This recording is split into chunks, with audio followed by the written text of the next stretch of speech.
Party. I'm here with Charli, and are you gonna read my tea leaf or something? Like what? I might. I mean, here's the thing. My hair is a mess. It's like an apocalypse in there, so we're just gonna have to deal with this for today. What do your leaves say? Let me see. I see a great episode in store. Ooh, that's always good. Kat Lazo. She's at the Cat's Meow on Twitter, and she also has a YouTube page. You guys should definitely go follow her. She's got a lot of good videos, and the most recent one was about Latinx checking their privilege. And as a Latina, I know that we're marginalized by the media and public policies and by society. Exactly! That's what I'm saying! Let me finish. But we're not all marginalized in the same way or even to the same degree. Huh? It was a bit hard to swallow, and from the comment section you can see that we weren't the only ones that had a hard time swallowing that truth. There were two instances where like this video reminded me of this whole privilege and the fact that there is a difference in skin color. Like for example, we always talk about it here that we're both Latinas and we're both from Dominican Republic, but we look so different. And in Dominican Republic,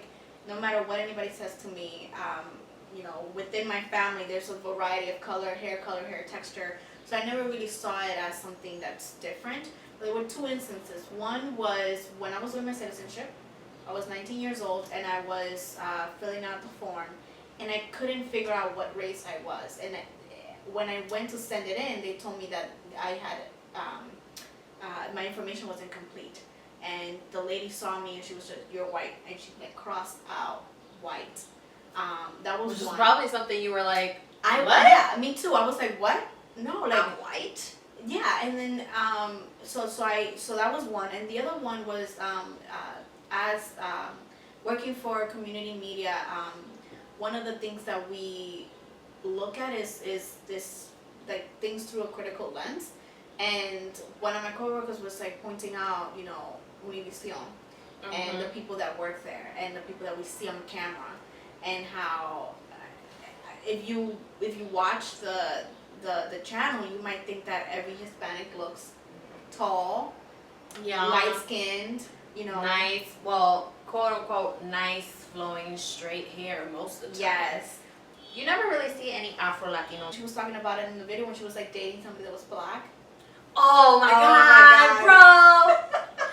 Like, let me tell you, I never had that big of an issue because you know my preference, but I know your preference. But then the other side of it is like, well, you're a traitor because you're trying to like purify your blood. Yeah, by having white babies, and it's just like screwed if you do. No, it's just like a preference. But then if I dated somebody that was like a little darker than me, they would be like, ¿quién va a peinar esa muchachita, eh? ¿Quién va a peinarla? Let me tell you, these guys, my grandparents, consistently, I mean, they know I'm not getting married, or like that's very unlikely, getting married and having kids, but they always stress, they're like, listen, yo no quiero hombre negro. Yeah. Yo no quiero pelo malo. Yo no quiero pelo malo. If you do get around to noticing it, it doesn't even like register as being a problem because it's so normal. It's very normalized. The whole hair situation is it's very normalized, and we saw that issue coming up like in the Dominican Republic with the whole like Dominican and Haitian people, and I never thought it wasn't that big of a deal. But then watching this video, going back to it, it's just like, yes, I do have this privilege, and I don't notice it. I always just consider myself to be like Latina, this marginalized group. But not only am I light-skinned, but I'm also a cis woman, and she speaks about gender and also sexual orientation. I'm straight. So then those are things that we don't consider to be privileged. There are some things that we have to realize that like we do have a bit of an advantage. And I think considering also that we insist that like white people acknowledge and check their privilege, I think it's fair for people like us who do have a bit of privilege acknowledge it as well. To check it, yes. I read this news about this Iranian model who was arrested for showing her hair on Instagram.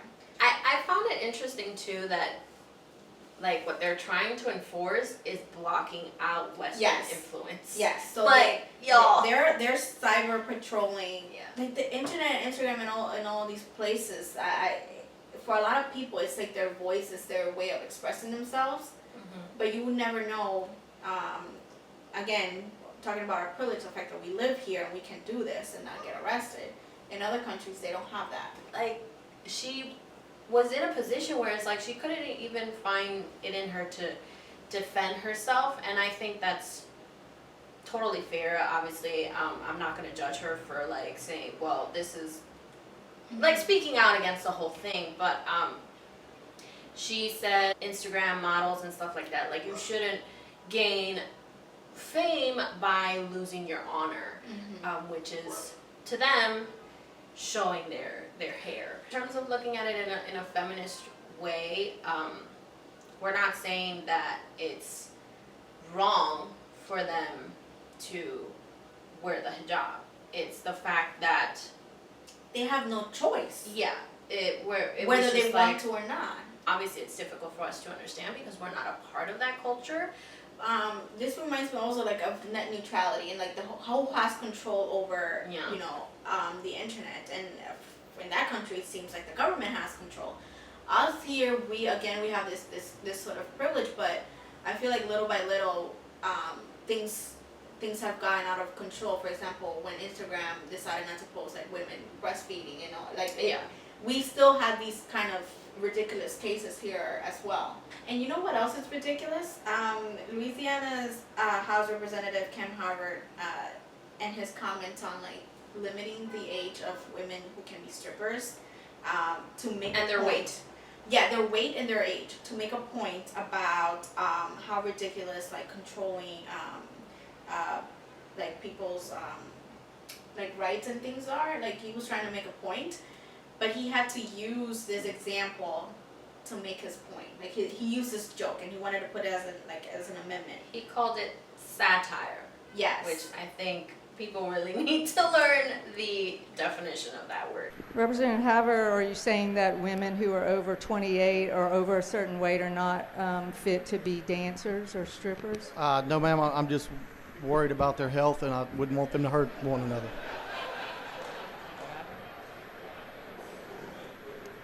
Do you find this amendment offensive? Well, I'll pull it, Miss Landry. Thank you. People who say that, like, well, you guys need to learn to take a joke, and it's like, it's one thing, like, one joke here and there within your friends, and even then, it's like, if you're offended by it, you're offended, get over it. Didn't this sound like a joke that he would have made with his friends?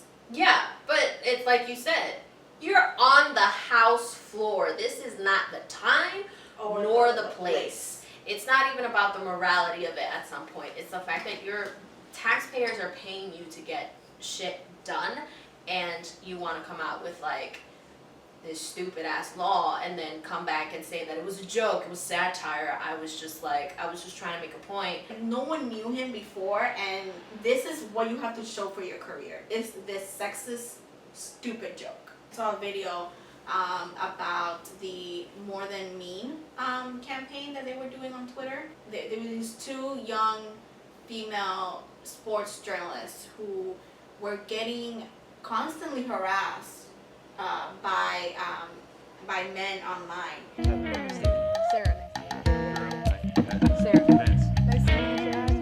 All right, you ready to do some mean tweets? I'm ready. Sarah Spain sounds like a nagging wife on TV today. Not even married yet. Julie DeCaro is a run-of-the-mill, mediocre beat writer. Not atrocious, not good. Just sorta there. I'm actually not a beat writer at all, but okay. One of the players should beat you to death with their hockey stick, like the whore you are. And people were also saying that, like, well, stop being such pussies.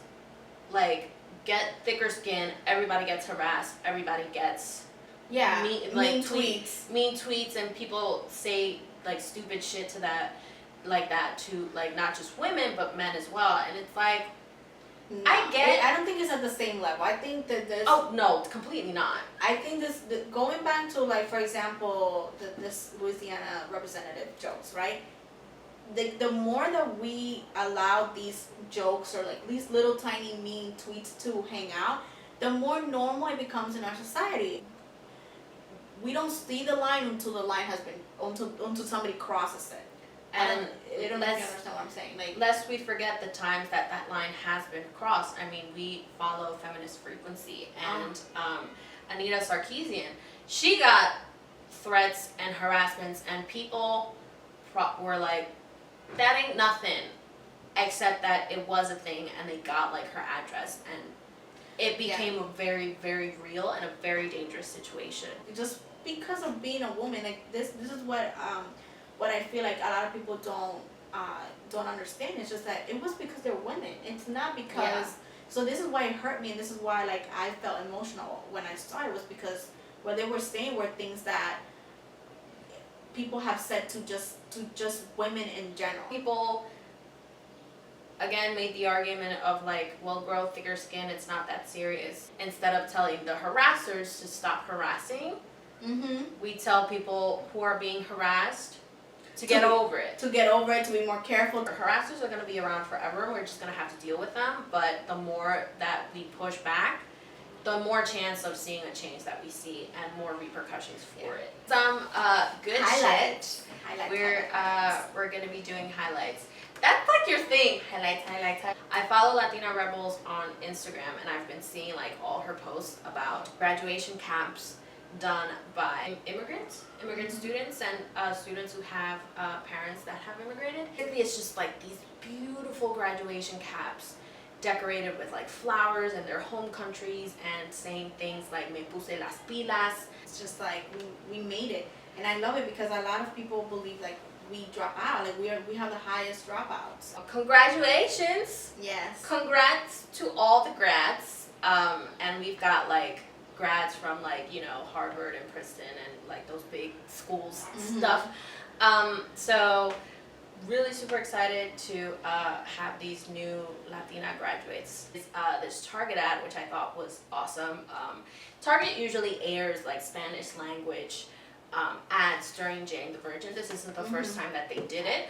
But what caught my attention, and coming back to what we were talking about, privilege, Target has generally been very inclusive with their ads, and I loved that they put a Latina who's disabled. I think they were all Latinas, but it was a pretty good spectrum of it. There were Latinas that like looked like you, Latinas that looked like me. They had Afro Latinas with like her big, beautiful curly hair, and her dark skin as well. And then they had the woman in the wheelchair with like her cute like pink wig. We definitely raise a glass. Oh yeah. We're gonna give a cookie. We haven't given a cookie in so long. Yeah, I raise glasses. You give cookies. I give cookies. I'll give them like a dozen cookies as well. Target, thank you for paving the way and being inclusive. Thank you guys for watching. So please subscribe to this channel. Please follow us on Twitter and Instagram.